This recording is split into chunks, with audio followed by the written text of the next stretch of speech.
Moltes gràcies. Benvolguts compatriotes, benvolguts amics. És un goig molt gran poder-vos veure, poder-vos sentir, poder veure que sou al peu del canó, que ens aplega l'1 d'octubre.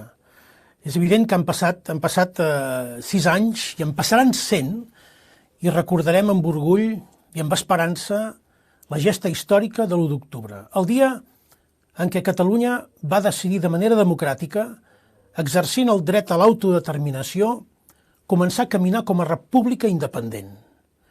El referèndum de l'1 d'octubre ha esdevingut des d'aleshores una referència política inexcusable i tots els intents per restar-hi legitimitat o transcendència, sigui des del camp contrari o a vegades també des del camp propi, han fracassat i fracassaran.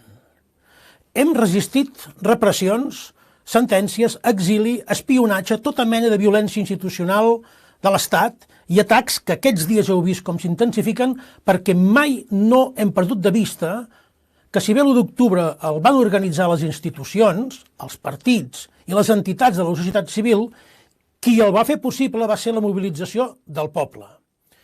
I per això l'1 d'octubre pertany al poble, de manera que només ell pot decidir el destí de Catalunya. Només el poble pot decidir el destí de Catalunya, igualment com tots els pobles del món decideixen el destí de les seves nacions. Durant aquests 6 anys, el camí no ha estat gens fàcil. Diríem una mentida si diguéssim el contrari. Ens hem entrebancat més d'una vegada i hem ensopegat amb inconvenients, els que prevèiem, que no prevèiem. I tampoc no ens ho hem posat fàcil entre nosaltres mateixos, però tant se val.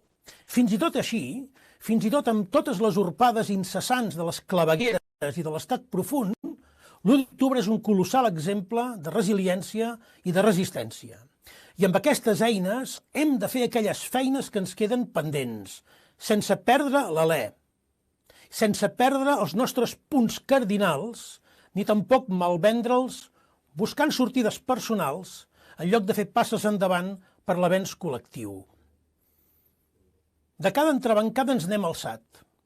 Aquest ha estat un dels objectius del Consell de la República, servir com a guardians de l'1 d'octubre, protegir-lo del risc de l'oblit per part d'aquells a qui els ha fet nosa, o del risc de reescriure'n el significat per part d'aquells que volien tenir una vida política més plàcida.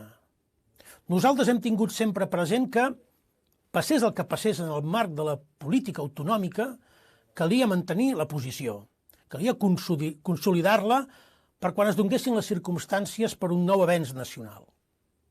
Nosaltres no hem estat mai els de deixar-ho córrer, o els de girar full, o els del punt i final, o els de això s'ha acabat, o els de no ho tornarem a fer. Ben al contrari, nosaltres hem dit al llarg de tots aquests anys que ni ho deixem córrer ni acceptarem que ningú giri full en nom nostre. És cert que durant molts anys hi ha hagut una estratègia que ha intentat arraconar el Consell per tal d'arraconar l'1 d'octubre. Sobretot per part dels que el van interpretar que el referèndum va ser més una derrota que no pas una victòria.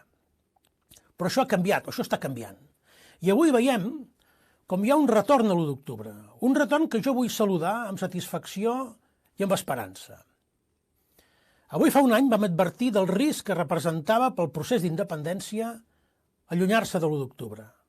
No pas com a mantra, sinó com a referència política.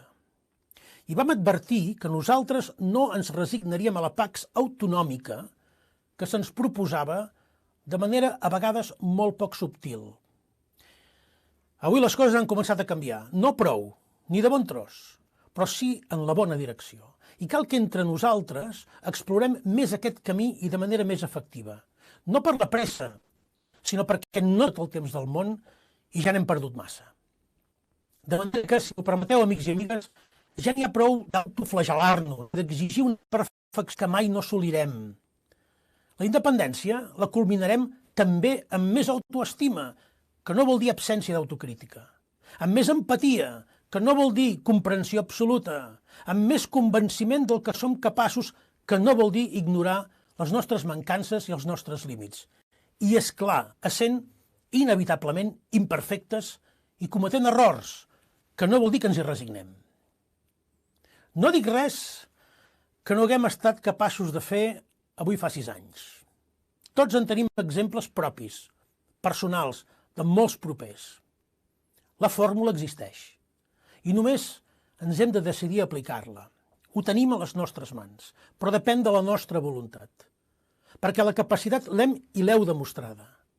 Hem de fer el possible no pas per una dispersió, sinó per una confluència de voluntats per la independència, perquè l'1 d'octubre sigui més que una data a commemorar i esdevingui el nervi que determini l'acció política que construeix nació, que salva la llengua i que ens encamina al reconeixement internacional i que ens orienta a la plena llibertat, una llibertat que ningú no té el dret a negar-nos ni té el dret a amenaçar-la. De manera que, compatriotes, amics i amigues, més que mai, 6 anys després i els anys que faci falta, visca Catalunya lliure i independent.